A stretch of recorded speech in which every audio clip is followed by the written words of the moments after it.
Ele está aproveitando a jurisprudência do Léo Lins para fazer esse comentário. Bom, então voto pelo afastamento da magistratura do senhor. Eu nem sei o nome do juiz. Eu vou chamar César. O quê? Cristiano César. Cristiano César Seolim. Cris. Seulinho. Então tá. Ministro Vitor Ruiz, por favor. Olha, é de uma tremenda covardia, não tem outra palavra. Deixa eu te falar uma coisa. Se essa mulher é minha mãe, e eu ouço este viado falar com a minha mãe desse jeito, ele não tinha mais dente na boca. Foi bem complicado. Como eu falei, é de uma tremenda covardia o que esse cara fez, porque já se começa a empatia no momento que você está se tratando você está tratando com uma pessoa claramente muito mais humilde, de determinada idade, de uma determinada ignorância, e para coroar toda essa situação com uma deformidade física, né, que sequer ele tentou pensar antes de falar o que ele disse, né? Mas a gente fica mais revoltado quando a gente percebe que o tratamento com o cidadão de bem na condição de testemunha é pior do que o tratamento que é dado a um bandido, a um réu. Eu trabalhei... Muito bem observado. Trabalhei por bons anos no serviço policial, na atividade policial, participei de diversas audiências na condição de testemunha e posso falar com todas as letras. O policial, muitas vezes, é tratado como o próprio bandido.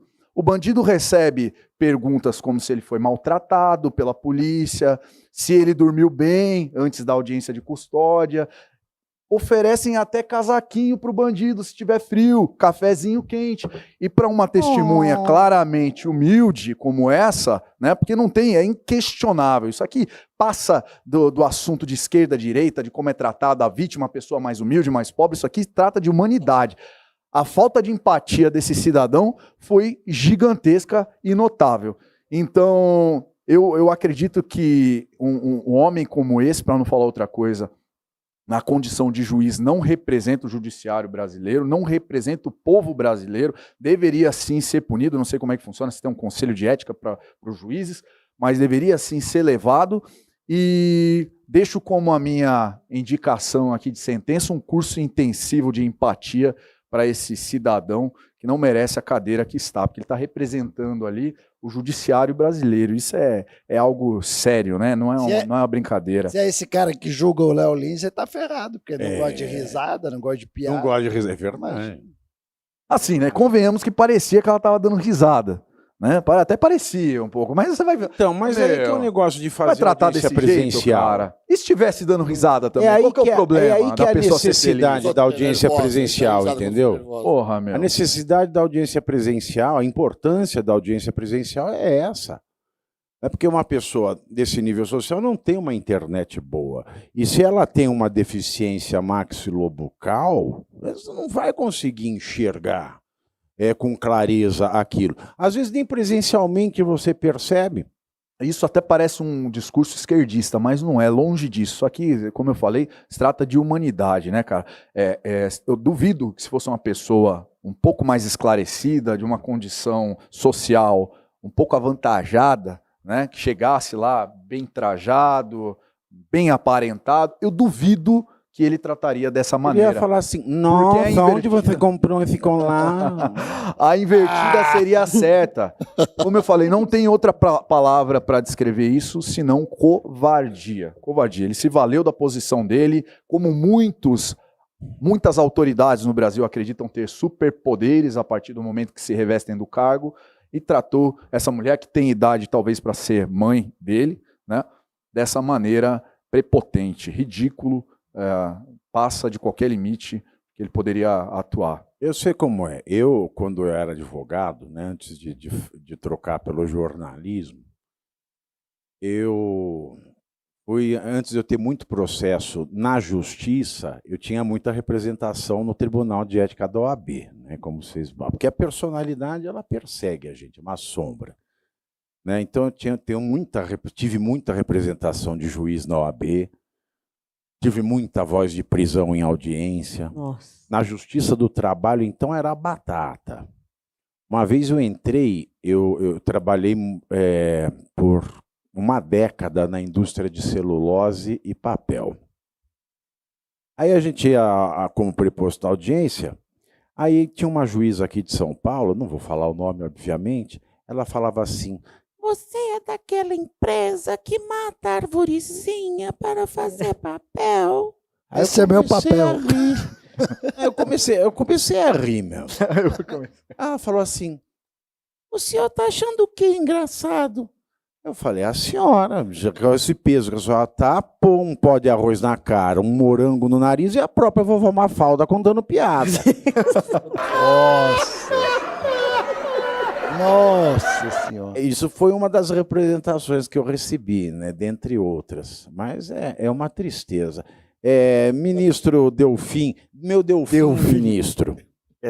Eu ia pedir uma parte mesmo, porque compulsando os autos aqui, Excelência, esse juiz... Como é que compulsa os a autos? gente, Compulsando os a autos. gente Eu tô procura aprendendo nos várias autos. palavras aqui hoje, inclusive maxilobucal. Aqui A você gente sai com o procura, vocabulário mais a gente rico. procura pesquisa A boca da nos Anitta autos. já está quase maxilobucal.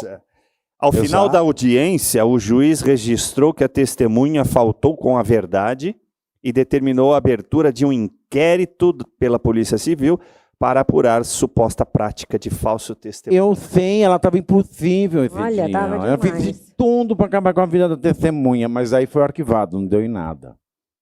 Mas, pois é, isso demonstra, como o ministro Ruiz aqui disse, né, a falta de urbanidade, que é uma necessidade no judiciário, a falta de humanidade, o bom tratamento não só para com os advogados, mas principalmente com aqueles que estão servindo para que a justiça seja alcançada, as testemunhas. E ali faltou tudo, né? Ele poderia até ser incriminado, sim, por racismo, Excelência.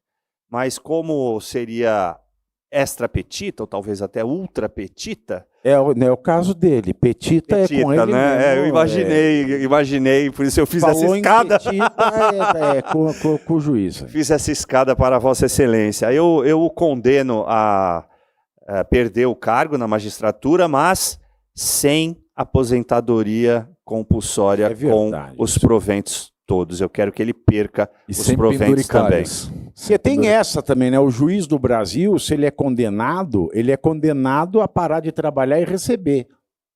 Olha só, Continua recebendo. eu quero essa pena. Exato. E o juiz Aí é não tem gostoso segurança demais. jurídica no Brasil. Que aqui eu posso ser mandado embora e tomar na minha tarraqueta com meu financiamento, né? Com todas as contas que eu tenho. Agora, o juiz, não. O juiz, se ele é mandado embora, ele continua recebendo, só para de trabalhar. E tem juiz que ainda vai curtir no resort. E diz que é do padre. E tem cassino. Aliás, o padre é tão viciado em pôquer que distribui a hóstia assim já. Ó.